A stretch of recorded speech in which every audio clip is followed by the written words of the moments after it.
नमस्कार मंडळी, मी प्रतीक्षा. स्वागत आहे आपलं नवीन एका व्हिडिओमध्ये. तिथं पाहू शकतात ही ना, म्हणजे मी आज एक पारंपरिक रेसिपी घेऊन आले तुमच्यासोबत. तिथं पाहू शकतात मी बनवत आहे वडी, पाटवडी किंवा मासवडी. म्हणजे मासवडी आणि पाटवडी दोन्ही वड्या बनवत आहे. वड्या बनवण्याची ही माझी तयारी आहे. सुरुवातीला तर कढई घेतली, त्याच्यामध्ये थोडंसं तेल टाकलं, जिरे मोहरी टाकली, भरपूर असा लसूण आणि कोथिंबीर टाकली.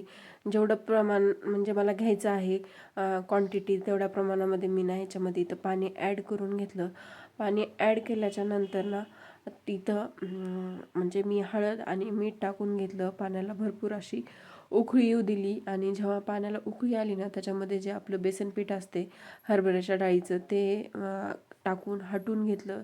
छान असं ते हटलेलं म्हणजे शिजवू दिलं, कारण ते शिजलं तरच छान होते, नाहीतर ते कच्चं लागते आणि ते तुटते पण. आणि इकडं दुसऱ्या बाजूला मी ना मासवड्या बनवण्यासाठी तीळ वगैरे भाजत होते. तीळ, खोबरं आणि लसण हे एकत्र करून घेत होते. ह्या माझ्या मासवडीची तयारी तर झाली होती आणि इथे ना मी आमटीची तयारी करत होते. तर आमटीसाठी ना सिंपल अशी फोडणी टाकून घेतली, म्हणजेच की आपली जिरे मोहरी, खोबरं, लसण, कोथिंबीर, आपलं घरचं रेग्युलर जे काळं तिखट असते ना ते, आणि नंतर पाणी ॲड केलं. पाहू शकता तिथं आपल्या आमटी तर किती सुंदर झाली होती.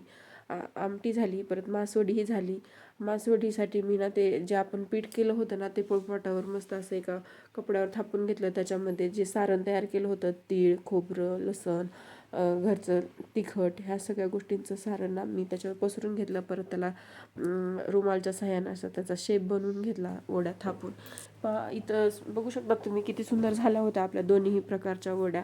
दिसायला जेवढ्या सुंदर होत्या तेवढ्या चवीला पण सुंदर झाल्या होत्या. आणि ही ना कढईच्या बुडाला जे राहतं त्याला पीठ त्याचं ते बनवून आपण मुटका बनवतो. मला तर खूप आवडतो तो मुटका. इथं मी भात बनवून घेतला होता आणि आमटीसोबत खाण्यासाठी भाकरी छान लागते, त्याच्यामुळे मी भाकरीही बनवून घेतल्या.